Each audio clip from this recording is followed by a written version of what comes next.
ឆ្នាំរវាងគូស្នេហ៍តារាសម្ដែងតូណូនិងកញ្ញានីឆាសល់ឈ្មោះត្រឹមតែជាប្អូនស្រីនារសៀលថ្ងៃទី17ខែមេសានេះកញ្ញាម៉ាយដែលកំពុងតាក់ទងជាមួយនឹងសង្សាររបស់តារាសម្ដែងស្រីនីឆាបានចេញមកទម្លាយពីទំនាក់ទំនងរវាងនាងជាមួយលោកតូណូបន្ទាប់ពីទទួលការងារជាលេខាចំណិតនិងជាជំនួយការអ្នកគ្រប់គ្រងតារាប្រុសរូបនេះដល់3ខែផងនោះព្រឹត្តិការណ៍ទី1កាលពីកំឡុងខែមីនាឆ្នាំ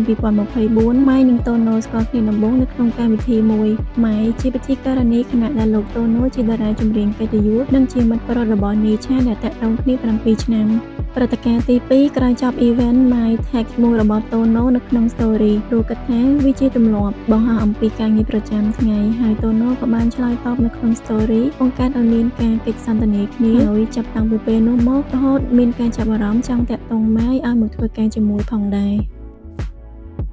ព្រឹត្តិការណ៍ទី3នៅខែវិច្ឆិកាឆ្នាំ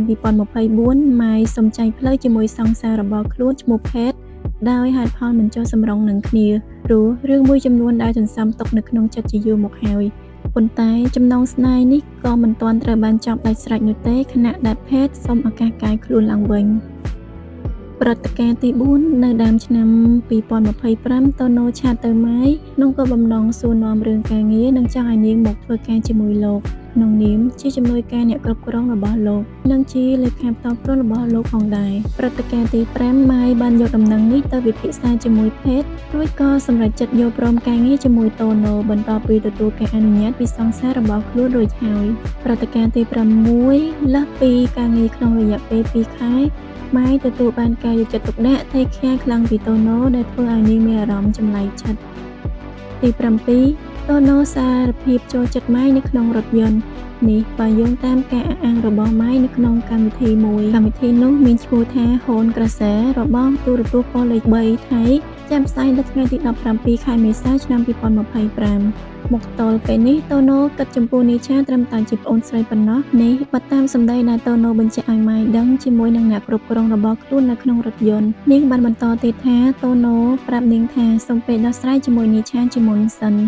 នេះជាការទម្លាយឲ្យមហាជនដឹងដោយផ្ទាល់មាត់ពីម៉ៃបន្ទាប់ពីនោះនៅក្នុង story របស់នីឆាបានសរសេរថាដល់ពេលដែលត្រូវមើលថែបេះដូងខ្លួនឯង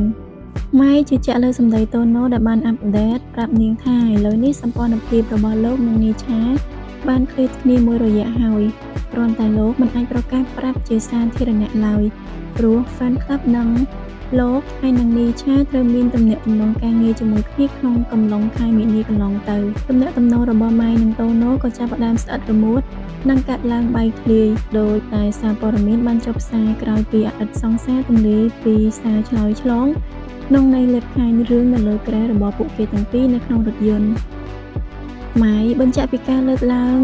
អំពីរឿងនេះដោយទទួលស្គាល់ថាខ្លួនមានចំណាយខុសចំពោះនីឆានិងជាបទពិសោធន៍ជីវិតដ៏ភ្លឺភ្នែករបស់នាងដែលទុកចិត្តទាំងស្រុងទៅលើតូណូខណៈដែលក្មួយរបស់តារាប្រុសរូបនេះធ្លាប់និយាយក្បែរត្រចៀកនាងថាលោកគឺជាតារាសម្ដែងនីឆាសុកត្រូវបានគេក្បត់ដោយមិនដឹងខ្លួនដោយទៅឮរឿងរ៉ាវទាំងអស់នេះទន្ទឹមនឹងមហាជនផងដែរក្រោយពីតូណូផ្ដាច់ទំនាក់ទំនងជាមួយម៉ៃភ្លាមដោយខណៈនេះកំពុងសុំនីឆាត្រូវគ្នាតាមរយៈការចេញសម្ដែង concert កាលពីពេលថ្មីៗនេះ